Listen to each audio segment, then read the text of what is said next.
Bisa dibalik juga, misalnya orang bilang Israel nggak bisa dikalahkan, sebetulnya hingga sekarang pun Palestina nggak bisa dikalahkan. Hebatnya apa Israel? Nyatanya tidak bisa menghilangkan.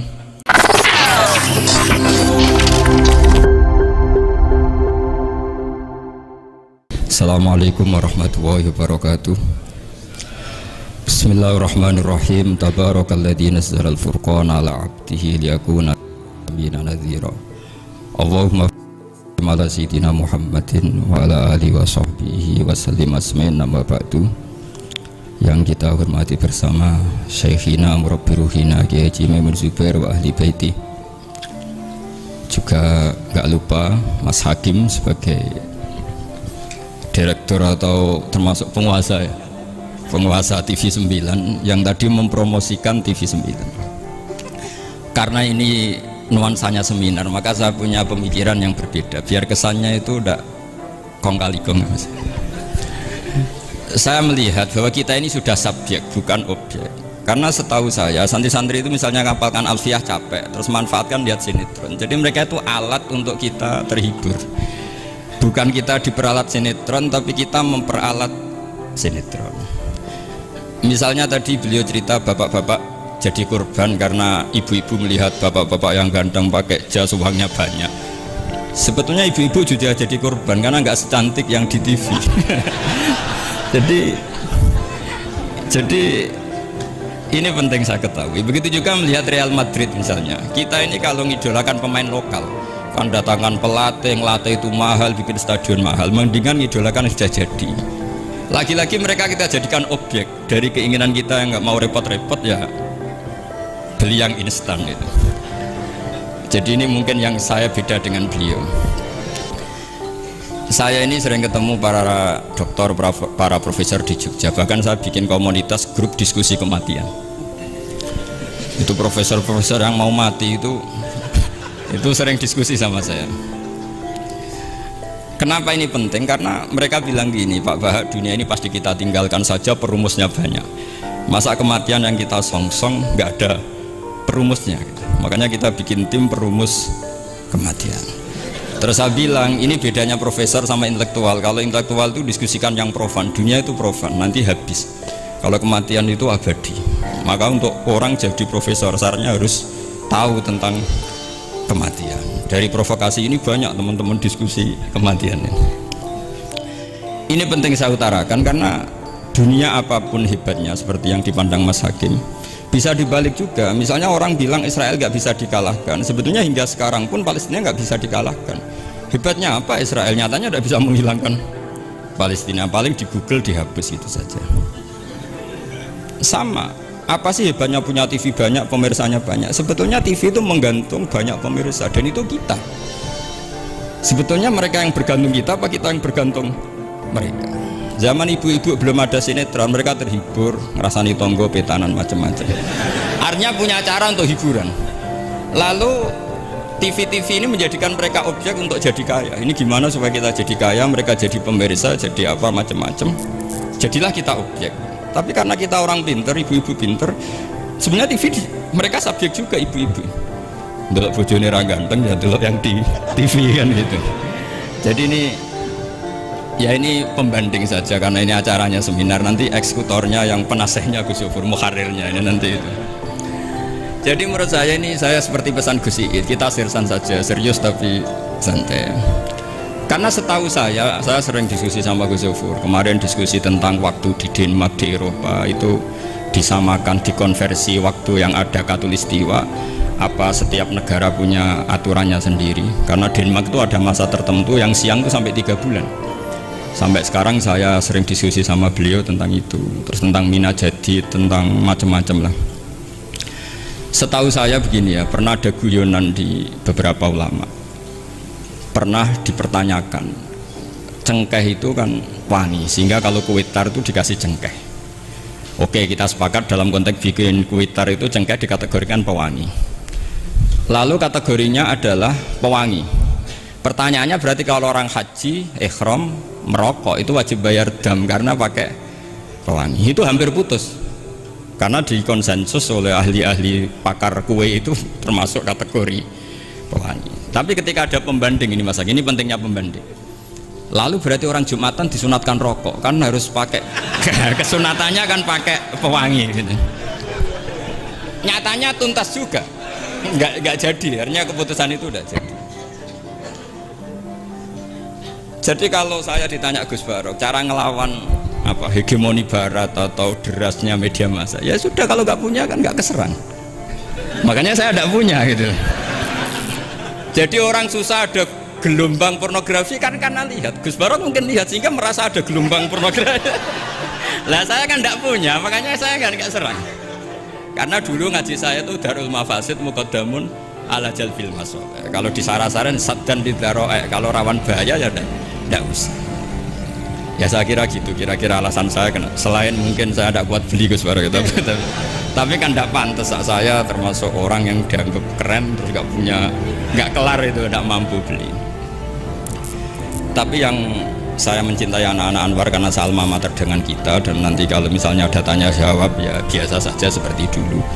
Anda tidak harus yakin saya benar, meskipun Anda jangan yakin pendapat Anda benar. Tapi masalah media memang mulai dulu Bani Tamim itu pernah juga datang ke Rasulullah bilang innamat hanazinun wa dhammana syainun, itu masyhur. Ya Muhammad, kita ini iman tanpa dijajah Anda, kita iman karena bukan kalah perang, dan kita komunitas yang besar, sehingga perlakukan kami dengan khusus. Karena sekali saya muji Anda, maka pujian kita adalah menjadi zainun laka, menjadi hiasan, menjadi pencitraan yang bagus bagi Anda. Wa inna dhammana syainun, sekali kita mengkritik kamu maka kamu dalam bahaya, syainun, maka kamu akan hina. Apa jawab Rasulullah? Enak saja Nabi jawabnya, zaka Allah, kita ini orang iman, kalau dikritik media ya tenang saja, yang penting indallah benar. Nah mungkin saya latihan di makom itu sehingga saya itu sama media biasa saja. Istri saya lihat sinetron, setahu saya gitu, bersumpek gitu, delok dunia gitu, buran delok sinetron. Ini sebenarnya kita subjek apa objek? Kalau menurut Mas Hakim objek, kalau saya ya kita subjek. Kalau bosan ya ganti saja. Kalau bosan ganti. Jadi kita yang memainkan mereka, bukan kita yang dimainkan mereka. Wong yang pegang remote kita. Nah, saya kira ini yang ringan-ringan saja, seperti pesan Gus Iyad tadi, sersan itu serius tapi santai. Ya biasa saja menurut saya, ini zaman nggak bisa dilawan ya. Saya juga beberapa kali ketemu menteri, ketemu pejabat ya, kita sering diskusi. Kadang-kadang mereka bilang, Gus, mbok ya usul tentang sebetulnya tata negara itu kayak apa. Saya bilang ini basa-basi, ada pakarnya. Tata negara itu sudah ada pakar. Kalau sampean tanya tata akhirat, saya jelaskan. Terus, ya tata akhirat itu kamu di dunia harus sujud. Dunia ini nanti profan, jabatan menteri itu profan. Kalau akhirat itu abadi. Akhirnya ngaji sama saya. Enggak bab itu tapi.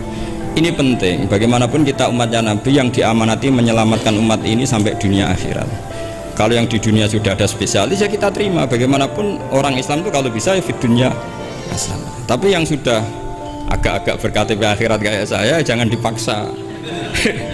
Ini penting ya, karena memang ayatnya wafil akhirati hasanah gitu. Jadi kita tidak boleh hanya bicara kompetisi antar TV macam-macam. Kalau antar program pengajian mau saya, karena itu ya saya kira demikian. Ini penting ya pembanding itu, karena saya punya cerita ya, betapa Rasulullah SAW ini sangat-sangat akademik ya. Saya punya cerita agak serius. Setelah ini selesai, saya ini terakhir Gus Barok. Suatu saat ada seorang sahabat, ini yang disetujui atau diamini oleh para ahli tafsir. Dia perang gitu atau ditugaskan ke Nabi itu. Di kitab saya sahabat itu namanya Muhallam bin Jassama. Saya nggak tahu kalau nama itu di kitab Anda karena beda kitab namanya beda. Dulu itu kalau saya jago Tyson, kok Tyson kalah, oh di TV saya Tyson menang gitu. Tapi semenjak ada real time katanya nggak mungkin nanti. Kalau Tyson menang ya menang semua. Tapi kalau kitab itu beda. Di ayat idza darabtum fi sabilillahi fatabayyanu itu. Kemudian Muhallam bin Jassama ini membunuh satu orang. Di kitab saya namanya itu Amir bin Abbad. Setelah dibunuh, padahal orang ini setelah terdesak melafadzkan la ilaha illallah Muhammadur Rasulullah. Dalihnya ini kan tentang informasi juga ya, ini kaitannya masih informasi, saya bukan menyempal dari tema.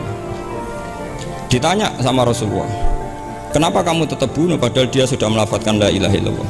Kata dia, innama qalaha muta'awidzan, dia melafadzkan itu karena muta'awidzan saja, ingin berlindung dari serangan kita.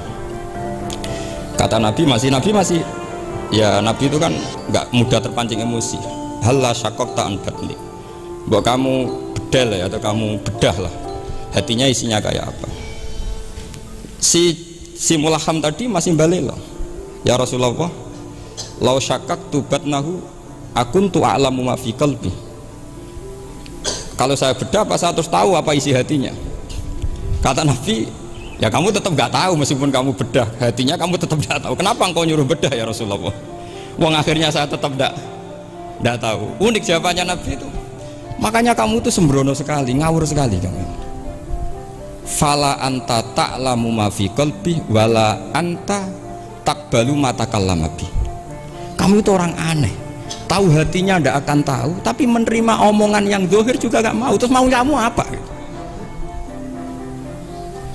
Kemudian orang ini itu dianggap punya kesalahan besar. Satu, bantah Nabi dan membunuh orang sing talafadhu bi kalimati la ilaha illallah. Akhirnya ketika dimakamkan tuh lafadhul ardu, dimuntahkan oleh bumi sampai 3 kali. Terus Rasulullah ngendikan innal ardo taqbalu man huwa syarrun minhu walakinnallaha wa'adzakum alla ta'udu. Sebetulnya bumi itu sering menampung orang yang lebih jelek ketimbang dia. Kita tahu dulu bumi yang nangkung Namrud macam-macam lah, Abu Jahal, Abu Lahab. Tapi kenapa ini jadi begini, nggak diterima bumi? Karena Allah wa'adzakum alla ta'udu. Allah memberi nasihat supaya kamu tidak mengulang. Artinya begini teman-teman santri ya, dalam menerima informasi itu ada hal-hal yang butuh kita sikapi, ada yang enggak misalnya gini, masalah talafut bi kalimati syahadat, bi kalimatai syahadat, itu siapapun yang melafadzkan harus kita terima karena ini kalimat sakral. Bahkan ketika terdesak, yaitu masyhur itu dalam cerita sebagian kitab, Usama bin Zaid itu pernah membunuh orang padahal sudah talafadhu bi syahadatin. Itu sama Nabi disalah-salahkan. Padahal kata Usama, tapi dia sudah memotong tangan kita, kaki kita. Masa pas kita punya kesempatan tidak boleh bunuh ya Rasulullah? Kata Rasulullah tetap saja ngendikan kaifa tasna'u bila ilahil wahida ja'at yaumal qiyamah. Terus begitu. Nah ini kalau dalam ilmu tafsir atau ilmu hadis disebut kebenaran absolutisme. Sehingga ada hadis mangqala la ilaha illallah dakhalal jannah wa in zana wa in saraka. Kalau di bab fikih informasi itu bisa kita terima kalau mukhbirnya itu adil, datanya valid. Tapi khusus kalimat syahadat itu tidak, wa in zana wa in saraka harus kita terima. Sehingga kita tidak pernah mengkafirkan orang fasik. Misalnya lonte ditanya Tuhan siapa, ya Allah. Rektor Al-Azhar jawabnya ya Allah. Ketua MUI ya jawabnya ya. Jangan karena misalnya copet bilang Tuhan itu Allah, terus MUI bilang wah saya tak jawab yang lain lah, nanti sama gitu. Nah, saya pernah ditanya sama dosen di Jogja, Pak Bahak, kenapa ada kata wa in zana wa in saraka? Kesannya itu Islam membolehkan zina. Terus saya bilang ini contoh absolutisme kebenaran. Jadi kalau kebenaran itu absolut, kita terima dari siapa saja. Tukang becak ngomong dapat 2 tambah 2 ya 4. Lonte bilang 4, pakar matematika 4, rektor UGM nanti ya bilang 4. Sama. La ilaha illallah itu kalimat yang absolut. Sehingga di TV misalnya, apapun TV Yahudi atau TV Nasrani, kalau programnya itu benar menerangkan kebenaran, meskipun mereka niatnya bisnis, tapi kalau kalimat itu kalimat yang benar ya mau tidak mau kita terima. Terus kedua, ada informasi yang kita sikapi dalam suasana genting. Kayak zaman perang Uhud, ada isu bahwa Rasulullah itu kutilah, dibunuh. Kemudian ini melemahkan para orang Ansor dan Muhajirin atau Muhajirin dan Ansor. Terus kata Rasulullah, Umar, ajibu, kamu harus menjawab bahwa saya masih.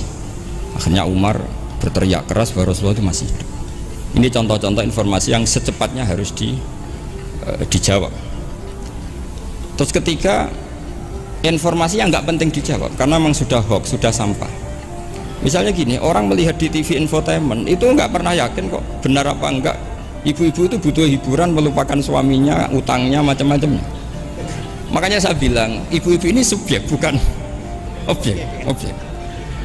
Jadi ini yang saya beda dengan Mas Hakim. Tentu saya punya sisi kesalahan karena saya juga nggak perlu akurat, karena ini tidak bidang saya. Tapi cukup jadi pembanding karena ini menyangkut harga diri Mas Hakim. Kesannya kalau